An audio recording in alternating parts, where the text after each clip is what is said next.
Class 12 biology की पूरी किताब से वेरी मोस्ट इंपॉर्टेंट अंतर लेकर के आए विद नोट्स। पूरा आपको एग्जाम में कैसे लिखा जाएगा वो पूरा लिखकर बताएंगे।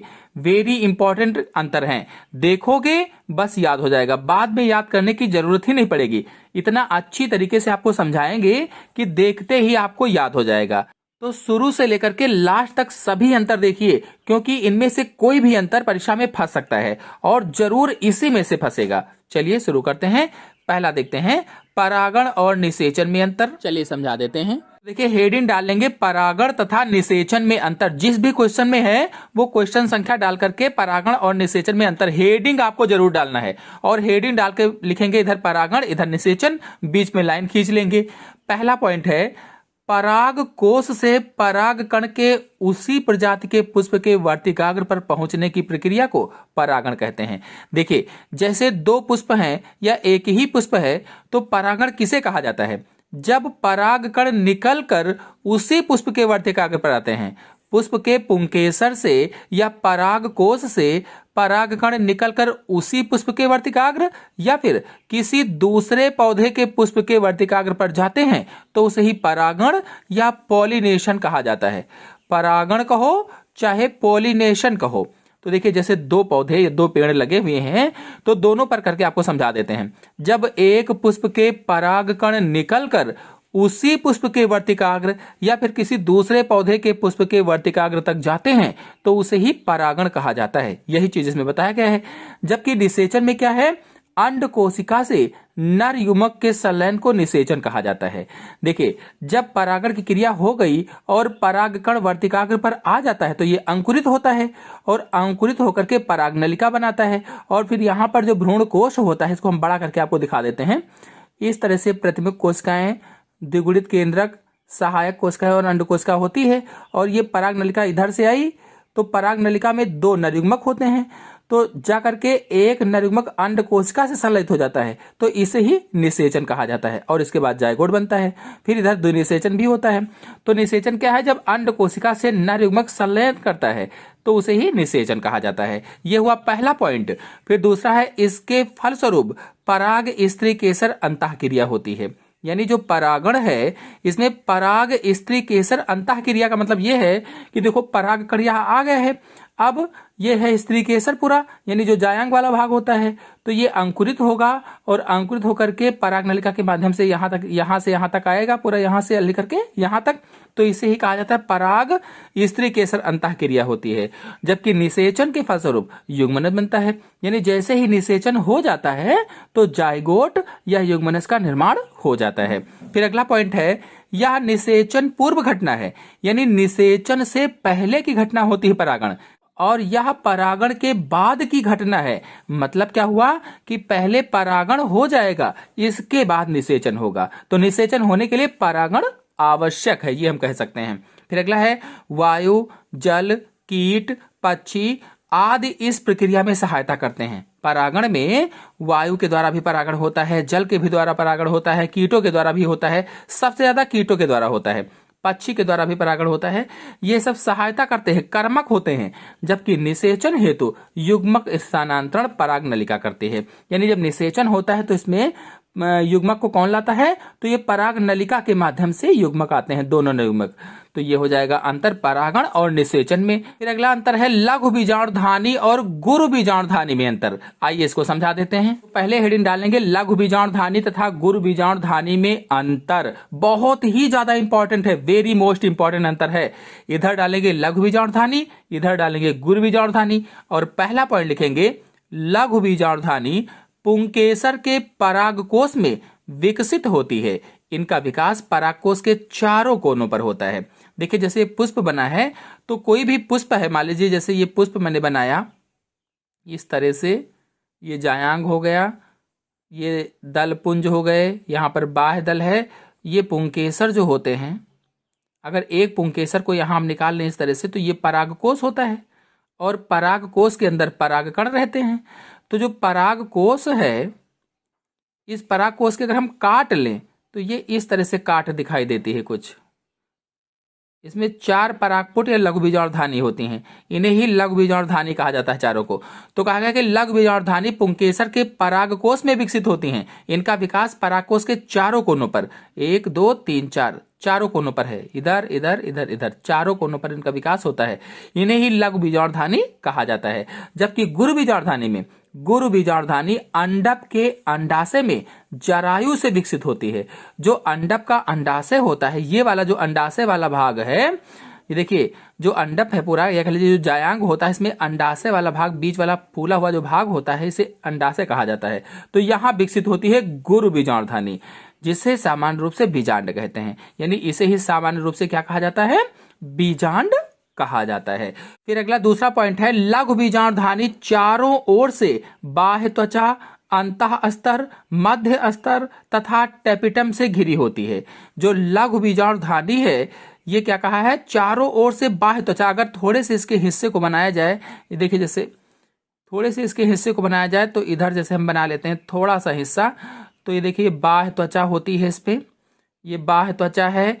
फिर अंतः स्तर है, यहाँ पर अंतः स्तर होता है, थोड़ा सा मोटा होता है कोशिकाएं इसकी।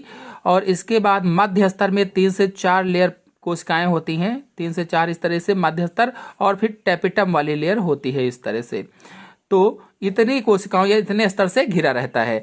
जबकि जो गुरु बीजाणुधानी है, इसके चारों ओर बाह्य तथा अंतः अध्यावरण होता है। देखिए ये बाह्य अध्यावरण और ये अंतः अध्यावरण होता है। तो गुरु बीजाणुधानी की चारों ओर बाह्य और अंतः अध्यावरण होता है, जबकि इसमें अंतः बाह्य त्वचा, अंतः स्तर, मध्य स्तर और टेपिटम से घिरी होती है। फिर अगला पॉइंट है, अनेक लघु बीजाणु मात्र कोशिकाओं से अर्धसूत्री विभाजन द्वारा असंख्य लघु बीजाणु बनते हैं। अनेक लघु बीजाणु मात्र कोशिकाओं को अगर लिया जाए तो उनसे अर्धसूत्री विभाजन के द्वारा असंख्य लघु बीजाणु बनते हैं। या ऐसे हम भी कह सकते हैं कि एक लघु बीजाणु मात्र कोशिका से, एक लघु बीजाणु मात्र कोशिका से 4 लघु बीजाणु बनते हैं या 4 परागकण बनते हैं। जबकि गुरु बीजाणुधानी में एक गुरु बीजाणु मात्र कोशिका से अर्धसूत्री विभाजन के बाद 4 अगुणित गुरु बीजाणु बनते हैं, लेकिन इनमें से 3 नष्ट हो जाते हैं और एक ही बचता है। एक गुरु बीजाणु क्रियाशील रहता है। एक लघु बीजाणु मात्र कोशिका से 4 लघु बीजाणु या 4 परागकण या 4 माइक्रोस्पोर बनते हैं, चारों रहते हैं। जबकि गुरु बीजाणु में एक गुरु बीजाणु मात्र कोशिका से अर्धसूत्री विभाजन के बाद 4 गुरु बीजाणु बनते हैं, लेकिन 3 नष्ट हो जाते हैं, एक ही बचता है, एक ही क्रियाशील रहता है। अगला है, लघु बीजाणु परागकोश के स्फुटन से मुक्त होते हैं। जब परागकोश फट जाता है, स्फुटित हो जाता है, तो ये मुक्त हो जाते हैं। जबकि गुरु बीजाणु वृद्धि करके भ्रूणकोश बनाते हैं। ये वृद्धि करके क्या बनाते हैं? भ्रूणकोश का निर्माण करते हैं। देखिए अगला है, भ्रूणकोश और भ्रूणपोष में अंतर। वेरी मोस्ट इंपॉर्टेंट अंतर है ये, भ्रूणकोश और भ्रूणपोष में अंतर। आइए समझाते हैं। हेडिंग डाल लेंगे, भ्रूणकोश और भ्रूणपोष में अंतर। वेरी वेरी मोस्ट इंपॉर्टेंट अंतर है। एक तरफ डालिएगा भ्रूणकोश और दूसरी तरफ भ्रूणपोष। तो देखिए पहला पॉइंट लिखेंगे, यह आवृत बीजी पौधों का मादा युग्मकोद्भिद है। आवृत बीजी जो एंजियोस्पर्मिक प्लांट होते हैं, उनका फीमेल गैमेटोफाइट है, मादा युग्मकोद्भिद है। यह क्रियाशील गुरु बीजाणु से बनता है। जबकि भ्रूणपोष यह आवृत बीजी पौधों में त्रिसमेकन से निर्मित होने वाले भ्रूणपोष केंद्रक से विकसित होता है। तो देखिए जो भ्रूणकोश है ये पूरा है, कहा गया आवृत बीजी पौधों में मादा युग्मकोद्भिद है। ये क्या होता है? मादा पूरा युग्मकोद्भिद होता है। यह क्रियाशील गुरु बीजाणु से बनता है। जबकि जो भ्रूणपोष है, इसमें देखिए जैसे यहाँ पर नर युग्मक आते हैं, तो भ्रूणपोष का निर्माण कैसे होता है? एक नर युग्मक अंडकोशिका से संलयित हो जाता है, निषेचन हो जाता है, और दूसरा नर युग्मक द्विध्रुवीय केंद्रक से संलयित हो जाता है। इस तरह से भ्रूणकोश का निर्माण होता है। निषेचन के बाद में भ्रूणपोष बन जाता है। फिर अगला है, यह जनन इकाई मादा युग्मक को आश्रय देता है। जो भ्रूणकोश है, जनन इकाई मादा युग्मक को आश्रय देता है। इसमें मादा युग्मक होता है कि नहीं होता है? अंड, तो इसको आश्रय देता है, ये इसी के अंदर रहता है। जबकि भ्रूणपोष क्या है? यह एक पोषक ऊतक होता है, जो भ्रूण के विकास के समय, अंकुरण के समय पोषण प्रदान करता है। यानी पोषक ऊतक इसके अंदर जो भरा रहता है, जब अंकुरित होता है बीज, तो उसको पोषण देता है ताकि वो आगे बढ़ सके। फिर अगला है, यह अगुणित गुणसूत्र वाली संरचना है। यानी ये अगुणित होता है, एन होता है, जबकि भ्रूणपोष त्रिगुणित होता है, 3n होता है। अगला है डीएनए और आरएनए में अंतर अथवा डीएनए और आरएनए में रासायनिक अंतर। आइए समझा देते हैं। तो देखिए दोनों अंतरों को एक ही में समझा देते हैं। डीएनए आरएनए में चाहे पूछा जाए, चाहे डीएनए आरएनए में रासायनिक अंतर पूछा जाए। तो हेडिंग डालेंगे डीएनए तथा आरएनए में अंतर। वेरी वेरी मोस्ट इंपॉर्टेंट है, परीक्षा में जरूर आएगा ये क्वेश्चन। इधर डालेंगे डीएनए, इधर डालेंगे आरएनए और पहला पॉइंट लिखेंगे यह 2 पॉलीन्यूक्लियोटाइड श्रृंखलाओं से बना होता है। जो डीएनए है 2 पॉलीन्यूक्लियोटाइड चेन का बना होता है। एक देखिए ये वाली चेन 5 प्राइम टू 3 प्राइम और एक 3 प्राइम टू 5 प्राइम। तो ये 2 पॉलीन्यूक्लियोटाइड चेन का बना होता है, 2 श्रृंखलाएं होती हैं। जबकि आरएनए एक पॉलीन्यूक्लियोटाइड चेन का बना होता है, एक पॉलीन्यूक्लियोटाइड श्रृंखला का बना होता है। ये देखिए इस तरह से। फिर दूसरा है पिरिमिडीन बेस थायमीन पाया जाता है। यानी जो डीएनए है इसमें पिरिमिडीन बेस जो होता है थायमीन पाया जाता है, जबकि आरएनए में थायमीन के स्थान पर यूरेसिल पाया जाता है। कहने का मतलब यह है कि डीएनए में जो नाइट्रोजन क्षार होते हैं, एडेनिन, ग्वानिन, साइटोसिन और थायमीन पाया जाता है। डीएनए में नाइट्रोजन क्षार एडेनिन, ग्वानिन, साइटोसिन और थायमीन पाया जाता है, जबकि आरएनए में एडेनिन, ग्वानिन, साइटोसिन और यूरेसिल पाया जाता है। तो आरएनए में थायमीन की जगह पर यूरेसिल पाया जाता है। ये रासायनिक अंतर है। फिर अगला पॉइंट है शर्करा डीऑक्सीराइबोज होती है। यानी डीएनए में डीऑक्सीराइबोज शर्करा पाई जाती है। ऐसे आप अच्छे से लिख लीजिएगा, डीएनए में डीऑक्सीराइबोज शर्करा पाई जाती है, जबकि आरएनए में राइबोज शर्करा होती है। डीएनए में डीऑक्सीराइबोज शर्करा, आरएनए में राइबोज शर्करा पाई जाती है। फिर अगला पॉइंट है, चौथा पॉइंट इसको मानेंगे कटा हुआ है, यह कोशिका की समस्त क्रियाओं पर नियंत्रण और नियमन रखता है। जो डीएनए है ये कोशिका की सेल की समस्त क्रियाओं पर नियंत्रण और नियमन रखता है, जबकि जो आरएनए है यह प्रोटीन संश्लेषण में सहायता करता है। आरएनए क्या करता है? प्रोटीन संश्लेषण में सहायता करता है, प्रोटीन बनने में हेल्प करता है, जबकि जो डीएनए है कोशिका की सभी क्रियाओं पर नियंत्रण और नियमन रखता है। यह सभी कोशिकीय जीवों में आनुवांशिक पदार्थ है। इसको अलग पॉइंट में बना लीजिएगा, ये 5वां हो जाएगा, इसको चौथा कर लीजिएगा, ये वाला कटा ही हुआ है।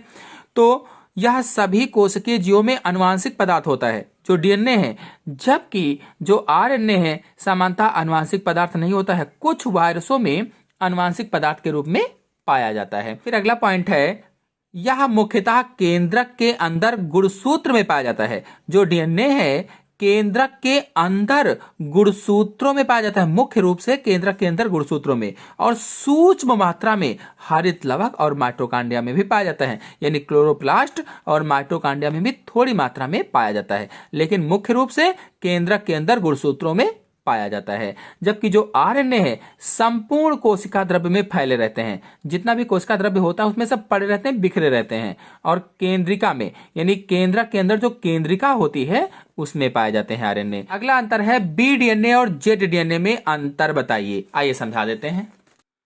तो देखिए हेडिंग डालेंगे बी डीएनए और जेड डीएनए में अंतर। इधर डालेंगे बी डीएनए, इधर डालेंगे जेड डीएनए। तो देखिए बी डीएनए इधर डालेंगे, आप डीएनए ऐसे ही लिखिएगा, और जेड डीएनए ऐसे ही डीएनए लिखिएगा। तो बी डीएनए में पहला पॉइंट है, एक पूर्ण चक्र में 10 न्यूक्लियोटाइड क्षार युग्म होते हैं। जो बी डीएनए है इसके पूरे चक्र में 10 न्यूक्लियोटाइड क्षार युग्म पाए जाते हैं, जबकि जेड डीएनए में 12 न्यूक्लियोटाइड क्षार युग्म होते हैं। 12, इसमें 10, इसमें 12, और इसका व्यास 20 एंगस्ट्रॉम होता है। जो बी डीएनए है इसका व्यास 20 एंगस्ट्रॉम होता है, ये अगले पॉइंट में आप कर देना, इसका व्यास दूसरे पॉइंट में। और जो जेड डीएनए है इसका व्यास 18 एंगस्ट्रॉम होता है। फिर बी डीएनए दक्षिणावर्त कुंडलन इसका होता है। जो बी डीएनए है इसका कुंडलन दक्षिणावर्त होता है, जबकि जो जेड डीएनए है इसका कुंडलन वामावर्त होता है। ये दक्षिणावर्त कुंडलित होता है, ये वामावर्त कुंडलित होता है। फिर बी डीएनए में निकटवर्ती क्षारक युग्मों की दूरी 3.4 एंगस्ट्रॉम होती है। जो पास क्षार युग्म होते हैं उनके बीच की दूरी 3.4 एंगस्ट्रॉम होती है, जबकि इसमें निकटवर्ती क्षार युग्मों की दूरी 3.7 एंगस्ट्रॉम होती है। फिर अगला है कुंडलिनी व्यवस्थित और सीधी होती है। जो बी डीएनए है इसकी कुंडलिनी व्यवस्थित होती है और सीधी होती है, जबकि जो जेड डीएनए है इसकी कुंडलिनी टेढ़ी मेढ़ी होती है, जिग जैग होती है। चलिए अगले क्वेश्चन पर आते हैं। तो अगला अंतर है प्लाज्मिड डीएनए और गुणसूत्रीय डीएनए में अंतर। आइए समझा देते हैं। तो देखिए हेडिंग डालेंगे प्लाज्मिड डीएनए और गुणसूत्रीय डीएनए में अंतर। इधर डालेंगे प्लाज्मिड डीएनए, इधर डालेंगे गुणसूत्रीय डीएनए। तो देखिए पहला पॉइंट लिखेंगे, यह आकार में छोटा होता है। जो प्लाज्मिड डीएनए है आकार में छोटा होता है, अतः जीन की संख्या कम होती है। जब आकार में छोटा है तो जीन की संख्या क्या होगी? कम होगी, 30 से कम होगी। जबकि जो गुणसूत्रीय डीएनए है आकार में बड़े होते हैं, अतः जीन की संख्या अधिक होती है। प्लाज्मिड डीएनए में आकार में छोटा, जीन की संख्या कम। गुणसूत्रीय डीएनए आकार में बड़ा, जीन की संख्या अधिक। फिर अगला है संख्या में 1 से लेकर 100 या अधिक होते हैं। जो प्लाज्मिड डीएनए है ये संख्या में 1 से लेकर 100 तक भी हो सकते हैं या फिर उससे भी अधिक हो सकते हैं, जबकि जो गुणसूत्रीय डीएनए है संख्या में 1 ही होता है। फिर अगला है यह जीवित रहने के लिए आवश्यक नहीं है। जो प्लाज्मिड डीएनए है ये जीवित रहने के लिए आवश्यक नहीं है, किंतु कुछ अतिरिक्त क्षमताएं प्रदान करता है। ये क्या है? जीवित रहने के लिए कोई जरूरी नहीं है, लेकिन अतिरिक्त क्षमताएं प्रदान करता है। जबकि गुणसूत्रीय डीएनए में जीवाणु के जीवन के लिए आवश्यक होता है और इसमें प्रोटीन नहीं होती है, इसमें कुछ प्रोटीन होती है। फिर अगला है प्लाज्मिड डीएनए में एंटीबायोटिक प्रतिरोधकता जीन उपस्थित होती है। जो एंटीबायोटिक प्रतिरोधक जीन है वो उपस्थित होती है, जबकि गुणसूत्रीय डीएनए में प्रतिरोधकता जीन उपस्थित नहीं होती है, अनुपस्थित होती है। और फिर अंतिम पॉइंट लिख देना कि संयुग्मन में भाग लेते हैं और ये संयुग्मन में भाग नहीं लेते हैं। इस तरह से प्लाज्मिड डीएनए और गुणसूत्रीय डीएनए में अंतर हो जाएगा। अगला अंतर देखते हैं। अगला अंतर है प्रोकैरियोटिक डीएनए और यूकैरियोटिक डीएनए में अंतर स्पष्ट कीजिए। आइए समझा देते हैं। तो देखिए हेडिंग डालेंगे प्रोकैरियोटिक और यूकैरियोटिक डीएनए में अंतर। इधर डालेंगे प्रोकैरियोटिक डीएनए, इधर डालेंगे यूकैरियोटिक डीएनए। और इंपॉर्टेंट है, इससे क्वेश्चन भी पूछा जाता है विकल्पी में भी। तो पहला पॉइंट है डीएनए के साथ हिस्टोन प्रोटीन्स नहीं पाई जाती है।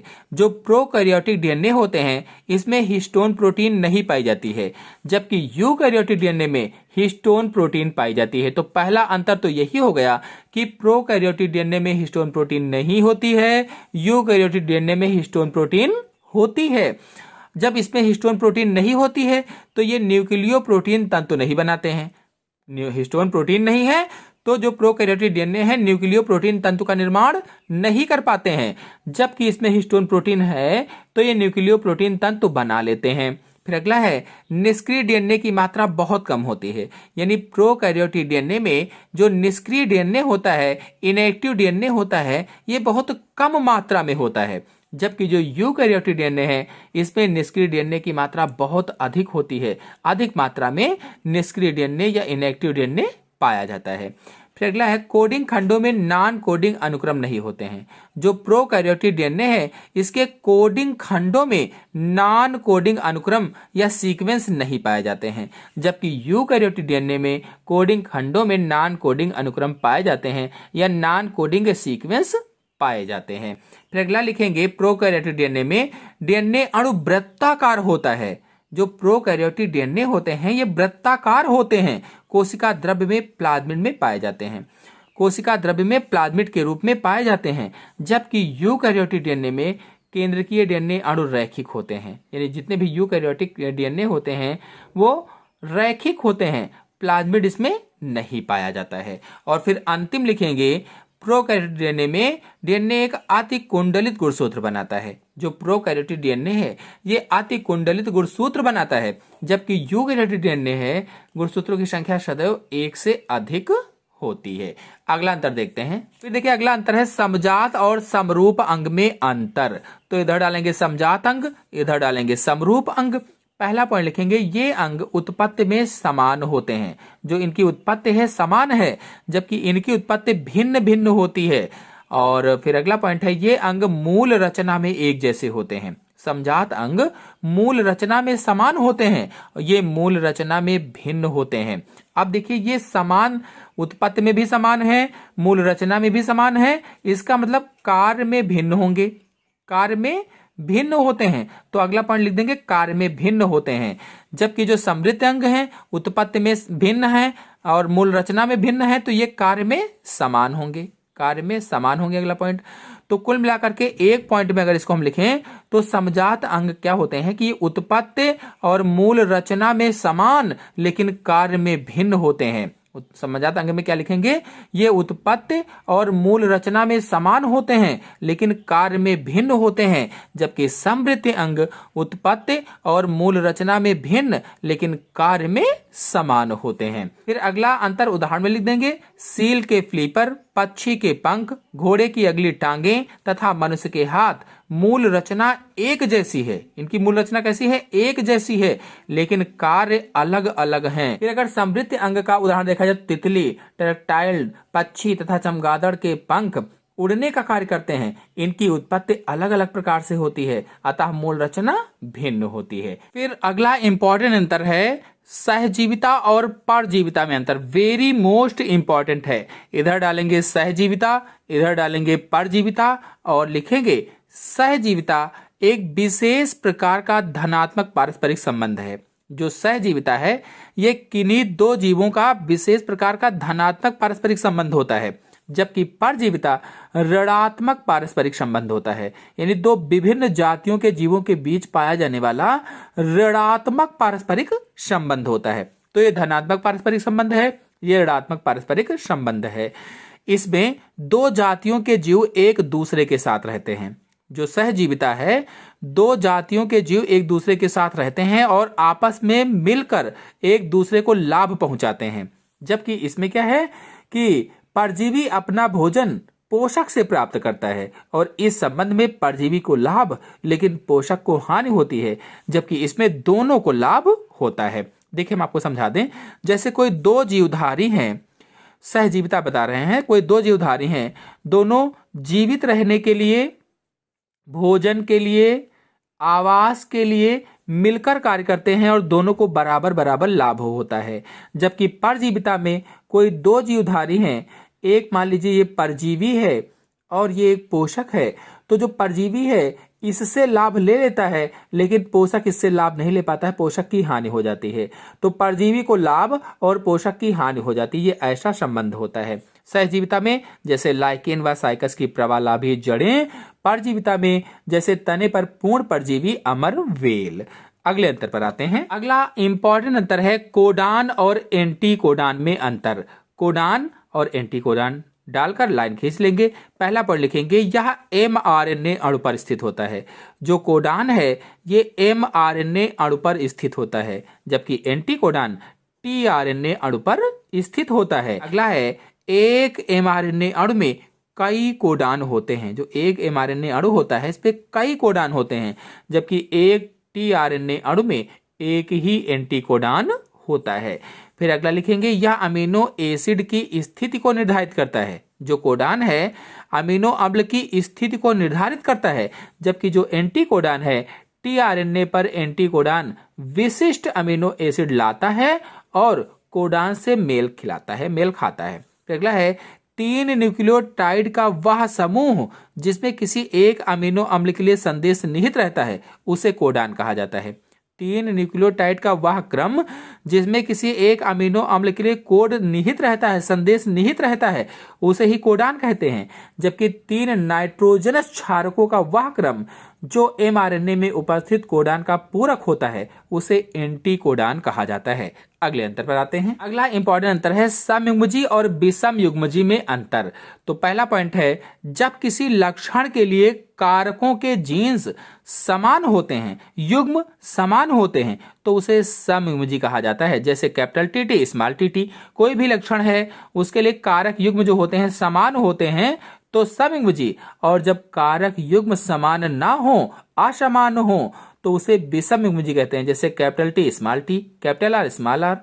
फिर इसमें एक ही प्रकार के युग्मक बनते हैं। जो समयुग्मजी है एक ही प्रकार के युग्मक बनते हैं, जो विषम युग्मजी है इसमें दो अलग अलग प्रकार के युग्मकों का निर्माण होता है। अगले अंतर पर आते हैं। अगला अंतर है लैमार्कवाद और डार्विनवाद की तुलना।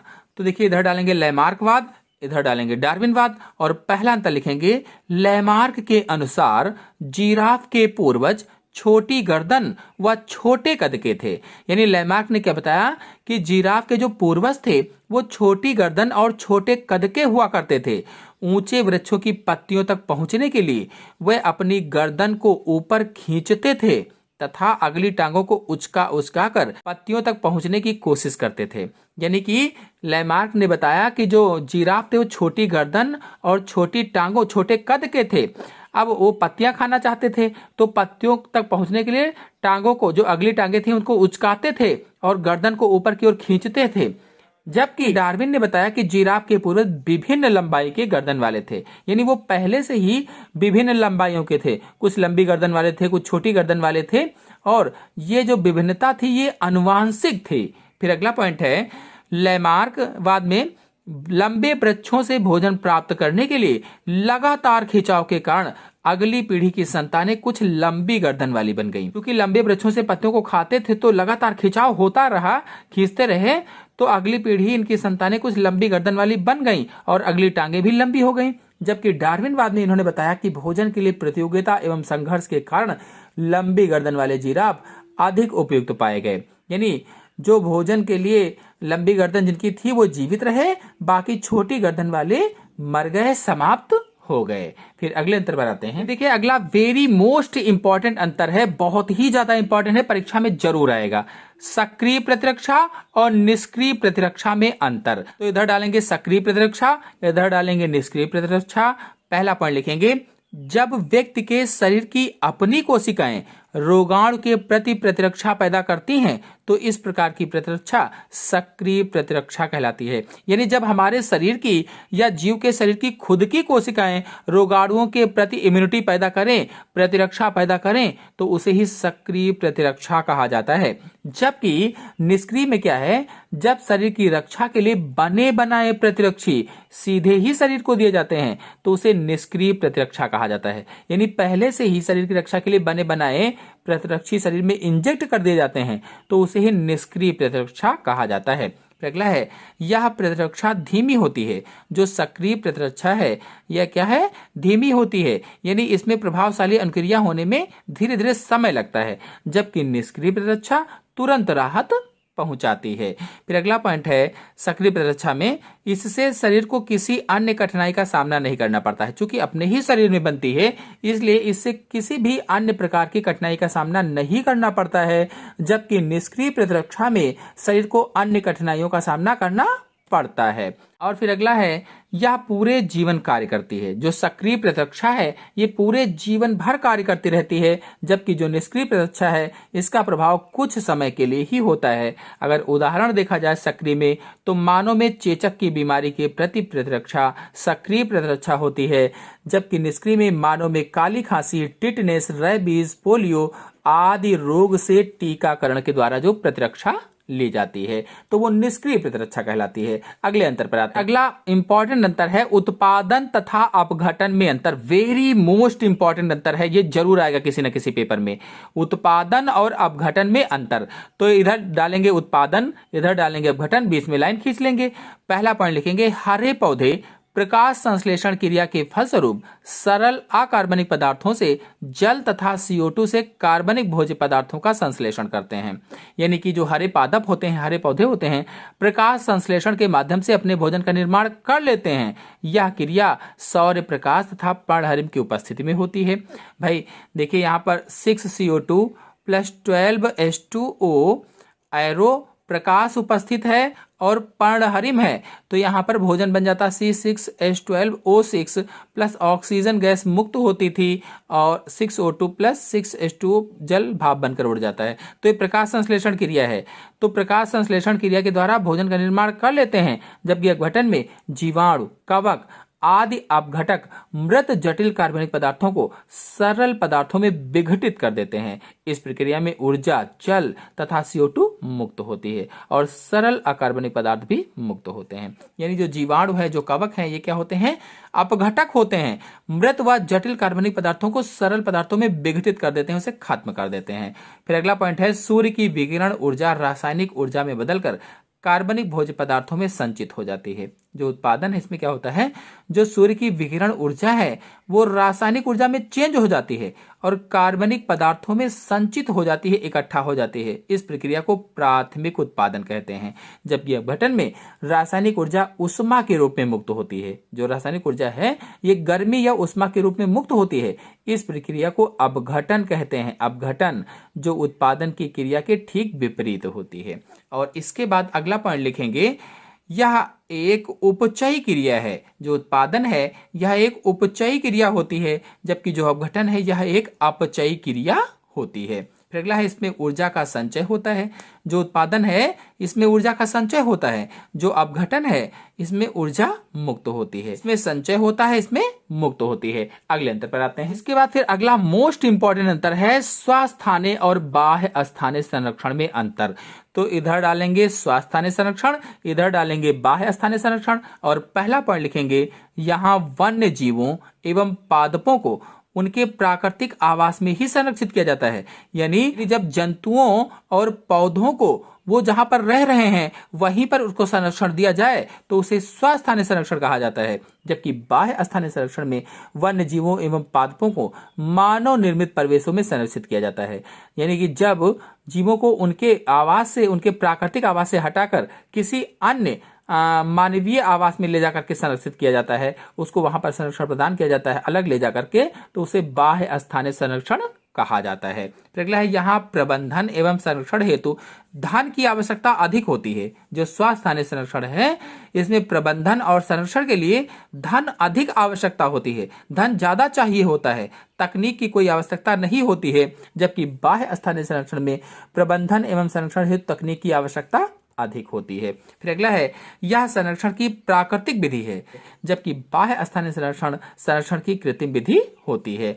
और इसके बाद स्वस्थानीय संरक्षण में अभयारण्य, राष्ट्रीय उद्यान आदि आते हैं। बाह्य स्थानीय संरक्षण में जीन बैंक, द्रुत शीतलन, वनस्पतिक उद्यान आदि आते हैं। चलिए अगले अंतर पर आते हैं। फिर अगला इंपॉर्टेंट अंतर है अंडाणु जनन तथा शुक्राणु जनन में अंतर। वेरी मोस्ट इंपॉर्टेंट अंतर है। पहला इधर डालेंगे अंडाणु जनन, इधर डालेंगे शुक्राणु जनन। और पहला पॉइंट लिखेंगे, यह प्रक्रिया अंडाशय में प्रारंभ होती है लेकिन निषेचन के समय पूर्ण होती है। अंडाशय में प्रारंभ होती है और निषेचन तक चलती रहती है, निषेचन के समय तक पूर्ण होती है। जबकि शुक्राणु जनन में यह प्रक्रिया वृषण की शुक्र जनन नलिकाओं में पूर्ण हो जाती है। जो शुक्र जनन नलिकाएं होती हैं उसमें पूरी हो जाती है। फिर दूसरा है, इसकी वृद्धि प्रावस्था बहुत लंबी अवधि तक बनी रहती है। जो अंडाणु जनन है, जो oogenesis है, इसकी वृद्धि प्रावस्था लंबी अवधि तक बनी रहती है, लंबे समय तक बनी रहती है। जबकि शुक्राणु जनन में इसकी वृद्धि प्रावस्था छोटी होती है। फिर अगला है, या फिर अंडाणु जनन में अगला पॉइंट है, एक प्राथमिक अंडाणु कोशिका से एक अंडाणु तथा 2 या 3 ध्रुवीय कोशिकाएं बनती हैं। यानी अंडाणु जनन या oogenesis में एक प्राथमिक अंडाणु कोशिका से केवल एक अंडाणु का निर्माण होता है, शेष सभी ध्रुवीय कोशिकाएं बनती हैं। जबकि शुक्राणु जनन में एक प्राथमिक शुक्राणु कोशिका से 4 शुक्राणुओं का निर्माण होता है, 4। बाकी इसमें ध्रुवीय काय नहीं बनती, ध्रुवीय कोशिकाएं नहीं बनती हैं। फिर अगला है, दूसरा अर्धसूत्री विभाजन द्वितीयक अंडाणु कोशिका में शुक्राणु के प्रवेश के पश्चात होता है। यानी जब शुक्राणु अंडाणु में प्रवेश कर जाता है इसके बाद दूसरा अर्धसूत्री विभाजन होता है। जबकि शुक्राणु जनन में स्पर्मेटिड के निर्माण से पूर्व ही दोनों अर्धसूत्री विभाजन पूरे हो जाते हैं। अगले इंपॉर्टेंट अंतर पर आते हैं। फिर अगला मोस्ट इंपॉर्टेंट अंतर है खाद्य श्रृंखला तथा खाद्य जाल में अंतर। तो इधर डालेंगे खाद्य श्रृंखला, इधर डालेंगे खाद्य जाल। और पहला अंतर लिखेंगे, खाद्य श्रृंखला जीवों का वह सीधा रेखीय क्रम है जिसमें समुदाय के एक जीव से दूसरे जीव में ऊर्जा भोज्य पदार्थ के रूप में स्थानांतरित होती है। जो खाद्य श्रृंखला है, फूड चेन है या आहार श्रृंखला है, ये जीवों का ऐसा सीधा या रेखीय क्रम होता है जिसमें समुदाय के एक जीव से दूसरे जीव में ऊर्जा भोज्य पदार्थ के रूप में स्थानांतरित होती है। जैसे हरी घास को टिड्डे ने खाया, टिड्डे को मेढक ने खाया, मेढक को सांप ने खाया। तो ये एक सीधी रेखीय क्रम होता है, रेखीय क्रम। और समुदाय के एक जीव से दूसरे जीव में ऊर्जा भोज्य पदार्थ के रूप में जाती रहती है। इस तरह से एक रेखीय क्रम होता है। जबकि खाद्य जाल में बहुत सी खाद्य श्रृंखलाएं परस्पर मिलकर खाद्य जाल बनाती हैं। यही खाद्य श्रृंखलाएं जब बहुत सी आपस में मिल जाती हैं तो उसे ही खाद्य जाल कहा जाता है। और इसमें जीवधारियों को भोजन प्राप्त करने के लिए अनेक वैकल्पिक रास्ते होते हैं। जैसे हरी घास को बकरी भी खाती है, हरी घास को कोई और भी खाता है, गाय बैल भैंस भी खाते हैं, और बकरी को शेर भी खाता है, टिड्डे को कोई और भी खाता है मेढक के अलावा। इस तरह से जब एक पूरा जाल सा बन जाता है तो उसे ही खाद्य जाल कहा जाता है। फिर अगला है, खाद्य श्रृंखला में जीवों की संख्या सीमित होती है। देखिए, हरी घास को टिड्डे ने खाया, टिड्डे को मेढक ने खाया, मेढक को सांप ने खाया, तो जीवों की संख्या इसमें सीमित है। जबकि खाद्य जाल में जीवों की संख्या अपेक्षाकृत अधिक तथा असीमित होती है। यानी जो खाद्य जाल होता है इसमें जीवों की संख्या अपेक्षाकृत इसकी तुलना में अधिक होती है और असीमित होती है। हरी घास को बकरी ने भी खाया, हरी घास को गाय ने भी खाया, हरी घास को टिड्डा भी खाता है, टिड्डे को मेढक के अलावा और भी बहुत सारे जीव खाते हैं। तो इस तरह से एक जाल सा बन जाता है, इसलिए संख्या अधिक हो जाती है, असीमित हो जाती है। फिर अगला है, उच्च पोषक स्तर का जीव निम्न खाद्य स्तर के केवल एक प्रकार के जीव को आहार बनाता है। जबकि खाद्य जाल में एक जीव का उपयोग खाद्य पदार्थ के रूप में एक से अधिक खाद्य श्रृंखलाओं के जीवों के द्वारा किया जाता है। यानी इसमें एक से अधिक खाद्य श्रृंखलाओं के जीव एक जीव को खा लेते हैं। फिर अंतिम पॉइंट है, समुदाय रचना की सीमित जानकारी देता है। जो खाद्य श्रृंखला है ये रचना की सीमित जानकारी देता है, जबकि खाद्य जाल समुदाय रचना की व्यापक जानकारी देता है। अगले अंतर पर आते हैं। अगला अंतर है उत्पादक और उपभोक्ता में अंतर। इधर डालेंगे उत्पादक, इधर डालेंगे उपभोक्ता। तो उत्पादक क्या होते हैं? हरे पादप होते हैं, हरे पादप उत्पादक होते हैं, और हरे पादप को स्वपोषी भी कहा जाता है, स्वपोषी भी कहते हैं। उपभोक्ता है समस्त जंतु भोजन निर्माण न कर सकने वाले पादप उपभोक्ता होते हैं। जितने भी जंतु हैं भोजन का निर्माण नहीं कर पाते हैं, ये पादप उपभोक्ता यानी पादप के द्वारा बनाए गए भोजन को ही करते हैं। उपभोक्ता में क्या है? समस्त जंतु भोजन निर्माण न कर सकने के कारण पादप उपभोक्ता होते हैं, इन्हें ही उपभोक्ता कहा जाता है। कहने का मतलब ये है कि जितने भी जंतु होते हैं ये सब पादप के द्वारा बनाए गए भोजन का ही उपयोग करते हैं। उपभोक्ता प्रथम, द्वितीय, तृतीय या सर्वोच्च प्रकार के भी हो सकते हैं। फिर अगला है, सूर्य के प्रकाश में CO2 तथा जल की सहायता से हरे पादप भोजन का निर्माण कर लेते हैं। यानी प्रकाश संश्लेषण क्रिया के माध्यम से हरे पौधे भोजन का निर्माण कर लेते हैं। किसके माध्यम से? प्रकाश संश्लेषण या फोटोसिंथेसिस के माध्यम से। जबकि जो भोक्ता हैं ये भोजन के लिए प्रत्यक्ष या परोक्ष रूप से हरे पादपों पर निर्भर करते हैं। भोजन के लिए चाहे प्रत्यक्ष रूप से, चाहे परोक्ष रूप से या अप्रत्यक्ष रूप से पादपों पर भी निर्भर करते हैं। और फिर अगला पॉइंट है, उत्पादक अपने विभिन्न भागों में भोजन संचय करते हैं। जो पादप हैं इनके विभिन्न भागों में भोजन संचय रहता है। बहुत लोग पेड़ों को भी खा जाते हैं, बहुत लोग पत्तियों को भी खा जाते हैं, उसमें भी भोजन संचय रहता है, बीजों को भी खा जाते हैं, फलों को भी खा जाते हैं। तो उत्पादक अपने विभिन्न भागों में भोजन संचय करते हैं, जबकि जो उपभोक्ता हैं उत्पादकों द्वारा निर्मित खाद्य पदार्थ को अपनी आवश्यकता के अनुसार स्वरूप में बदल कर करते हैं। उत्पादक के द्वारा जो भोजन बनता है उसको अपनी आवश्यकता के अनुसार उसका रूप बदल देते हैं, स्वरूप बदलकर संचय कर लेते हैं, इकट्ठा कर लेते हैं। फिर अंतिम पॉइंट है, उत्पादक में प्रकाश संश्लेषण में O2 का उत्पादन होता है। जो प्रकाश संश्लेषण क्रिया होती है इसमें O2 गैस निकलती है, जबकि उपभोक्ता में इनमें प्रकाश संश्लेषण क्रिया होती ही नहीं है, तो O2 निकलने की कोई आवश्यकता नहीं है, जबकि ये CO2 निकालते हैं। अगले पॉइंट पर आते हैं। अगला अंतर है उत्पादक तथा अपघटक में अंतर। उत्पादक और अपघटक, इधर डालेंगे उत्पादक, इधर डालेंगे अपघटक। पहला पॉइंट लिखेंगे, ये प्रकाश संश्लेषण द्वारा जटिल कार्बनिक पदार्थों का निर्माण करते हैं। जो उत्पादक हैं प्रकाश संश्लेषण क्रिया के द्वारा जटिल कार्बनिक पदार्थों का निर्माण करते हैं, जबकि जो अपघटक होते हैं ये जटिल कार्बनिक पदार्थों को उनके अवयवों में तोड़ देते हैं। और उत्पादक स्वपोषी होते हैं, ये विषमपोषी होते हैं। और जो उत्पादक हैं इनसे खाद्य श्रृंखला प्रारंभ होती है, जबकि जो अपघटक हैं खाद्य श्रृंखला का समापन करते हैं। ये प्रारंभ करते हैं खाद्य श्रृंखला का, ये खाद्य श्रृंखला का समापन कर देते हैं, उसको खत्म कर देते हैं, विघटित कर देते हैं। फिर अगला है, ये खाद्य श्रृंखला में खनिज लवणों का प्रवाह शुरू करते हैं। जो उत्पादक हैं खाद्य श्रृंखला में खनिज लवणों का प्रवाह शुरू कर देते हैं, जबकि जो अपघटक हैं खनिज लवणों का पुनर्चक्रण कर इन्हें मुक्त करते हैं। और अगर उदाहरण के रूप में देखा जाए तो हरे पादप, पादप प्लवक, शैवाल आदि उत्पादक होते हैं। अगर अपघटक में देखा जाए तो सूक्ष्म जीव जैसे जीवाणु है, कवक है आदि क्या होते हैं? अपघटक होते हैं। अगले अंतर पर आते हैं। फिर अगला मोस्ट इंपॉर्टेंट अंतर है जीव भार एवं जीव संख्या के पिरामिड में अंतर। इधर डालेंगे जीव भार का पिरामिड, इधर डालेंगे जीव संख्या का पिरामिड, और पहला पॉइंट लिखेंगे किसी पारतंत्र में इकाई आयतन में उपस्थित सजीवों का शुष्क भार ही जीव भार कहलाता है। जीव भार क्या है? किसी पारतंत्र में इकाई आयतन में उपस्थित सजीवों का शुष्क भार ही जीव भार कहलाता है।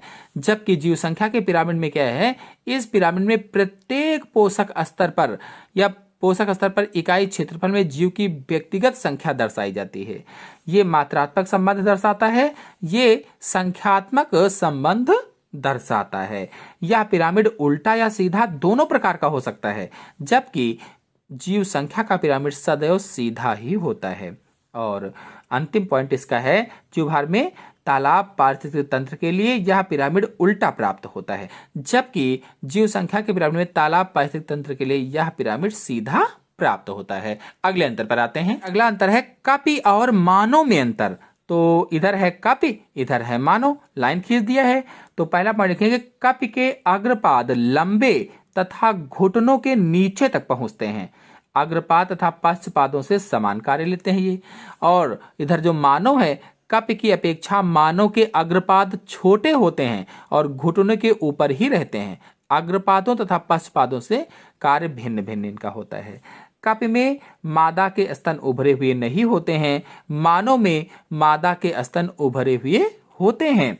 कपि में कपाल गुहा का औसत आयतन 400 से 450 सीसी होता है, जबकि मानव में कपाल गुहा का औसत आयतन 1500 सीसी होता है। अतः इनका 400 से 450 सीसी होता है, तो मस्तिष्क बहुत कम विकसित होता है कपियों का, जबकि मानव का मस्तिष्क अधिक विकसित होता है। अगर और अंतर की बात की जाए तो कपियों की भौहें मोटी तथा ऊंची होती हैं, जबकि मानव में भौहें पतली तथा अपेक्षाकृत आंखों के पास होती हैं। अगले अंतर की बात की जाए तो शिशु व बाल्यावस्था की अवधि छोटी होती है कपियों में, जबकि मानव में शिशु व बाल्यावस्था की अवधि लंबी होती है। अगला अंतर है सहज प्रतिरक्षा और उपार्जित प्रतिरक्षा में अंतर। वेरी वेरी मोस्ट इंपॉर्टेंट है, बहुत ही ज्यादा इंपॉर्टेंट है, जरूर आ जाएगा। तो सहज प्रतिरक्षा इधर डालेंगे, उपार्जित प्रतिरक्षा इधर डालेंगे, और पहला पॉइंट लिखेंगे सहज प्रतिरक्षा एक प्रकार की अविशिष्ट प्रतिरक्षा होती है। जो सहज प्रतिरक्षा है एक प्रकार की अविशिष्ट प्रतिरक्षा है, जबकि जो उपार्जित प्रतिरक्षा है ये रोग विशिष्ट होती है। रोग विशिष्ट, ये अविशिष्ट, ये रोग विशिष्ट प्रतिरक्षा है। फिर दूसरा है यह जन्म के समय से मौजूद रहती है, यानी सहज प्रतिरक्षा जन्मजात होती है, जबकि उपार्जित प्रतिरक्षा जन्म के बाद अर्जित की जाती है, अभिलक्षण स्मृति पर होती है आधारित। फिर अगला है यह प्रतिरक्षा हमारे शरीर में बाह्य कारकों के प्रवेश के सामने विभिन्न प्रकार के अवरोध खड़े करती है। यानी जब बाह्य कारक कोई घुसता है हमारे शरीर में तो उस पर आगे अवरोध खड़े करती है, जबकि उपार्जित प्रतिरक्षा में हमारे शरीर का जब पहली बार किसी रोगजनक से सामना होता है तो यह एक अनुक्रिया करता है और बाद में उसी रोगजनक से सामना होने पर बहुत ही उच्च तीव्रता की द्वितीयक अनुक्रिया उत्पन्न करती है। और अगर सहज प्रतिरक्षा में उदाहरण देखा जाए तो मानव में त्वचा रोगाणुओं के शरीर में प्रवेश को रोकती है, ये सहज प्रतिरक्षा का उदाहरण होता है, जबकि उपार्जित प्रतिरक्षा में मानव में चेचक की बीमारी के लिए प्रतिरक्षा उपार्जित प्रतिरक्षा का उदाहरण होता है। तो इस पूरे वीडियो में मैंने आप लोगों को मोस्ट इंपॉर्टेंट अंतर बताए जो कक्षा 12 बायोलॉजी से लिए गए थे और इसी में से परीक्षा में फंस जाएगा। आशा है आप लोगों को पूरा वीडियो पूरे अंतर अच्छी तरह से समझ में आ गए होंगे। समझ में आ गए हो तो वीडियो को लाइक कीजिए, अपने दोस्तों में शेयर भी कीजिए और चैनल पर पहली बार आए हैं तो चैनल को सब्सक्राइब भी कर लीजिए। धन्यवाद।